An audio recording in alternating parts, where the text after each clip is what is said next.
Hello,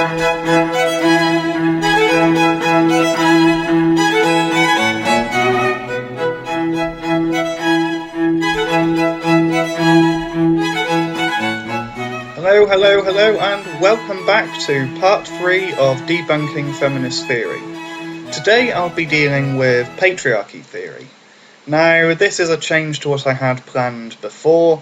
I did say that patriarchy was going to be the final part of the series, but don't worry, the series hasn't ended yet. I've still got quite a few other issues I'd like to cover as well.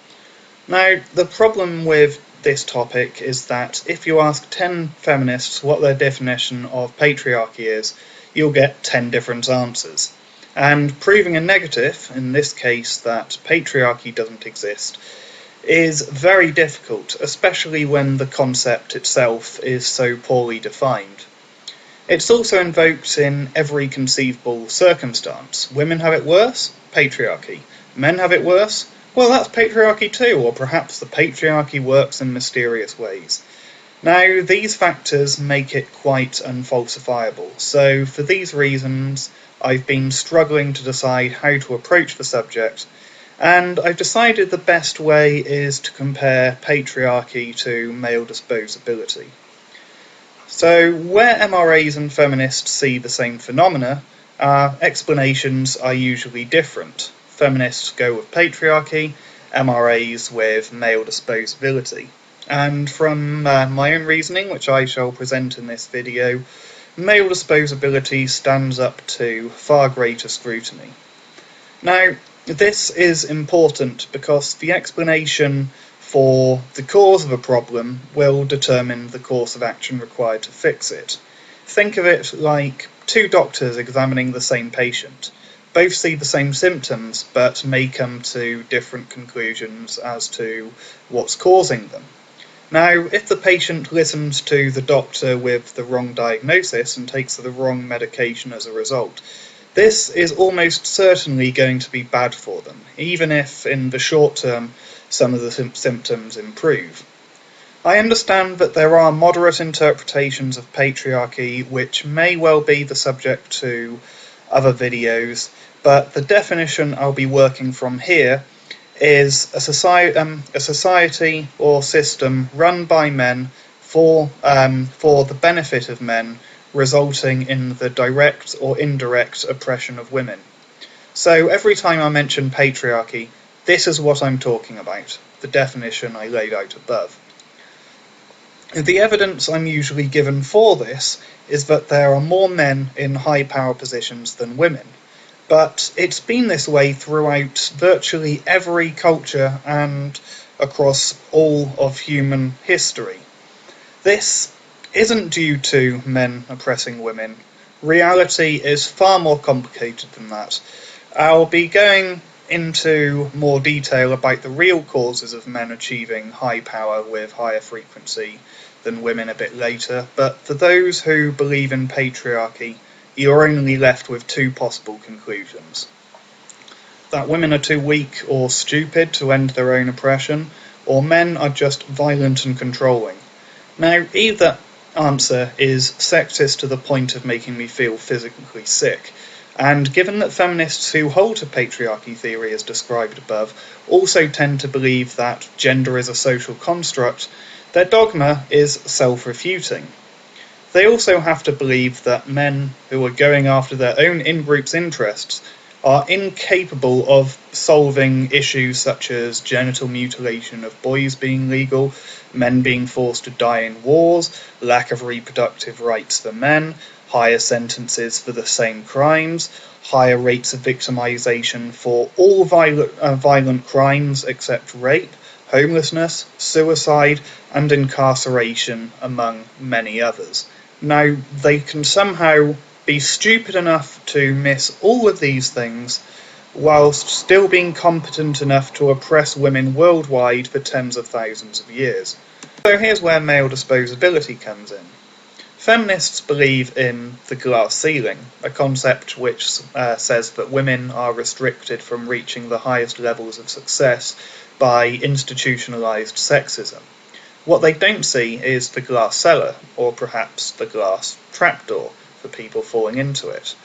Now, whilst it's true that the majority of people in power are male, this still only makes up a minuscule proportion of the population.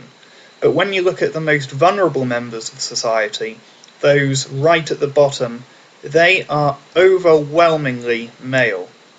An analogy I've thought of for this is playing roulette. So you give two players a large quantity of chips each, and player 1, who represents women, is encouraged to bet small and bet on either red or black. Player 2, representing men, is encouraged to bet big and bet on single numbers. So player 1, the women, would virtually never win big, but the chances are they would still have some money left by the end of the night. Player 2, representing men, most likely would run out of money quite quickly, but they also still have a far greater chance of winning big than playing 1, even though they're playing by a stupider strategy. Now, this is an exaggeration, but effectively this is how it is for men and women.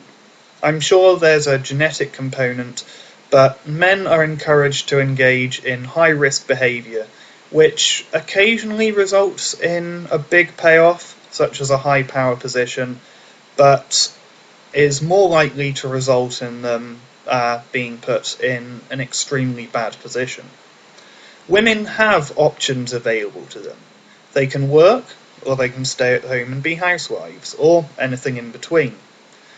Now, men very rarely have the option to be house husbands, whilst the woman is the breadwinner, and society still has a massive stigma attached to it. Women just don't have the same pressure put upon them to perform that men do. Data from the National Office of Statistics shows the overall pay gap to be 20.2%. But after you normalise for full-time work, different industries and occupations, and education level, less than 3.78% of the pay gap is unaccounted for.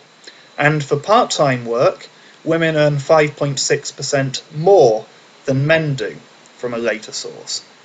I'm not saying there aren't professions where there is real discrimination against women, but if anything, it goes both ways. It's the choices that men and women make which is the overwhelming factor, and until society stops judging men by the sizes of their wallets, this isn't going to change. Seeing as population growth in humans is limited by the number of females, like virtually every other animal species, historically women have been given value and were protected automatically solely based on their ability to have children. Ignoring those born into power, men only had value based on the work they could do. For the vast majority of human history, when work was extremely dangerous, infant mortality was high, and women spent the majority of their adult lives pregnant, it made sense for men to focus on work and women to look after the family. And whilst women were pressured or forced to look after children or perform light duties, men were also pressured or forced to do the heavy, often fatal work. It wasn't pretty for either sex, but it was the best option at the time for a stable society which protected its most valuable asset, women. Now, MRAs aren't traditionalists. In fact, I view traditionalism as just as great an enemy to the MRM as radical feminism. We now have contraception, infant mortality is pretty rare, workplaces are relatively safe, and women don't spend the majority of their lives pregnant and unable to work. So there's no need to enforce gender roles protecting women at the expense of men anymore. And we can embrace individualism. But whilst society has embraced individualism in women, allowing them to be anywhere between fully independent or living off the earnings of a man with his full protection, men haven't yet received the same privilege. Men don't have the same in-group preference that women have, and I'll leave a link to a study showing that down below. I suspect that's why violence towards men is often ignored. The domestic violence industry almost exclusively shows images of battered women, and male cancers receive a fraction of what female ones do. We don't get automatic value, respect, or protection that women have. And this is another argument against patriarchy. How do men achieve the promotion of their own group with such a heavily diminished in-group preference? If we want respect, we have to work fucking hard for it, as women simply won't take us under their wing and provide the way men do towards women. We are disposable, so we have a constant pressure to perform, which of course leads to us being more likely to achieve power. But this is not privilege, it is the exact opposite. If feminists really want equal representation, they need to look at our side and reject the idea of patriarchy as male privilege and female oppression. In part 4, I'll be going into further detail about the wage gap, but until then, comment, rate, subscribe, and I'll see you all next time. Bye for now.